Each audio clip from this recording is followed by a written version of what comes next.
Today we will be covering how to use Replica, Defense, and Megarock. Replica was one of the go-to slap farming gloves for a long time since you have the ability to create a clone that slaps the closest person to you. Their slaps even contribute to your total slap count. Beyond this, it serves as a very good glove to pressure people with, and it helps you deal with very dangerous gloves as you can pretty much create a clone of yourself that will act as a shield and will just about always land at least a trade with whoever they collide with. This makes Replica very versatile and capable of handling a lot of situations. I love pinning people at the edge with my clone. They never seem to know what to do and they just end up attacking the clone and dying. It's not a complicated glove to use or anything, so there just isn't much to say about pointers besides, hey, if you're planning to use your clone to pressure someone, don't just stay behind your clone. It's a lot more threatening to them when they have to deal with two threats from different angles. And hey, if someone with a one-shot glove or something equally as dangerous is about to smack you, just use your ability and let your clone trade with them.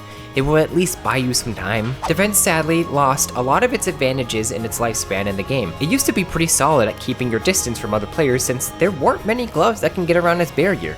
However, now there are a lot of gloves that can get around it with ranged, AoE, and other crazy abilities that turn this glove into something you should only really use to mess around with. You can use your ability to create some distance from threats. You can use the cube to put pressure on players at the edge or by either pushing them off or blocking the path for them to travel. And it has one of my favorite features. Jumping on players and using your ability will shove them into the ground and forces them to reset. This specifically is hard to pull off unless you have someone who just charges at you in a straight line or is standing still like in this clip, so keep that in mind before you try it. Outside of all that, the only real thing Defense is good at is turtling in their own little space and minding their business until another player attacks them. Megarock is superior to Defense in many ways and is an amazing upgrade from Diamond.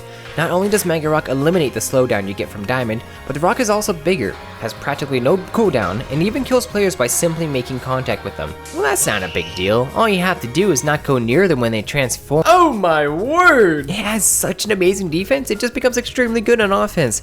It is the solution to many threats, and I pretty much never target Megarocks because of how annoying it is to kill them. It's insane, and it isn't even hard to use. Oh no, you're pinned at the edge. E. Oh no, there is a big scary skeleton man rising from the ground. Yeah! If there are simple-minded God Hand users running straight towards you, there is an opportunity to jump above them and use your ability. As showcased earlier, this will trap them under you and force them to die by your ability. So, if you want a very simple glove that saves you from 99% of threats, this is the glove to use. There are no fancy tricks involved in making this glove good. It's just good. That's all of the gloves. As shown in the video, there aren't always a ton of tips to use for every glove. Some gloves are just very straightforward and only have an odd thing you can do with it. Regardless, those little things may come in handy when playing this game. Huge thanks to TMH, Wesley the Talkie, False, Delta14, Some Random Idiot, Takeo, Raspberry, Connor's Animals, Fiduciary Frizzy, and Dab for supporting my channel by becoming a member. Thanks for watching.